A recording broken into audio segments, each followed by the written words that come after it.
Good morning, Sky Class. How are you? I hope everybody is good. Today, I want to read you a story, and it's about shapes, but we're not going to stop counting. So Mrs. Nelson started off yesterday with some great counting ideas and fun activities, and I hope you like that silly story about those pigs. All those pigs in the bathtub. Did you find a game to play in the tub? I hope so. So don't forget your counting fingers, and this story is about shapes too. So get your thinking caps on and think about what shapes you know, okay? I hope you like it. It's called Let's Fly a Kite. Let's Fly a Kite by Stuart Murphy.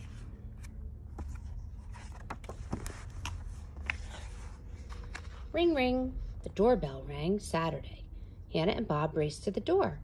Their babysitter, Laura, was there and said, "Who wants to fly a kite today?" We do, they said. They got out some art supplies and they got ready to make a kite. Before we fly it, we have to decorate it. I think we should decorate it with waves and whales, said Hannah. Oh, I think we should paint it red with a lightning bolt down the middle, said Bob. I know, said Laura. I'll draw a line across the kite so you two can each have a part to decorate. And she drew a line. But Bob said, wait a minute, that's not even. That's not fair. Doesn't look even, does it? The top shape, what is that shape? A triangle. Looks bigger or smaller than the bottom one? I think it's smaller, isn't it? Yeah, it's smaller. What could they do? How can they fix this problem? Laura said, I have an idea. She erased the line and she made a new one. She said, if I draw the line down the middle, both sides are the same. Look, they are. They're two triangles, each exactly the same. They started to decorate with markers and glitter and glue. When they were done, they put a string on it and had a beautiful kite. They got in the car and they drove to the beach. But when they were in the car, they were arguing over the back seat. He has more room than me, said Hannah. So Laura said, oh no, there's plenty of room. And she drew an imaginary line right down the middle.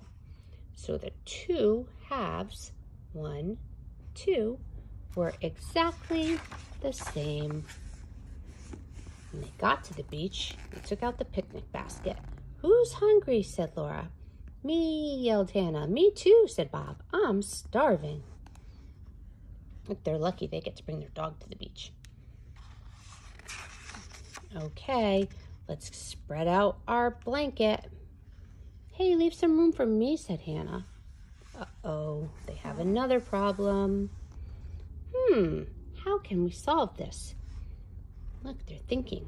They split the blanket down the middle. And they said, there you go. Now you have two halves. Each are the same.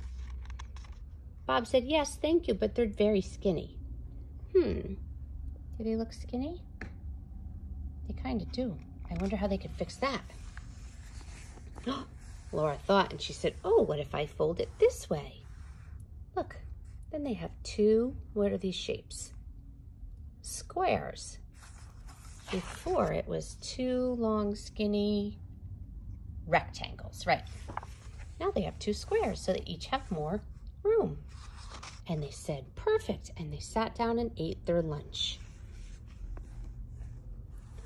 Oh, there was one more sandwich left, and Bob and Hannah both wanted it. Oh boy, another problem. What could they do? I'll cut it in half so you can share it, said Laura. But the sides aren't the same shape and somebody will get a bigger piece, said Hannah. How about this way then? Looks good, said Hannah. Tastes good too, said Bob. Right, so just like the kite, the sides of the sandwich are not the exact same shape at the top and the bottom. So if you cut it this way, they're different. But if you cut it down the middle, They're the same or symmetrical. You know what else is symmetrical? Butterfly wings.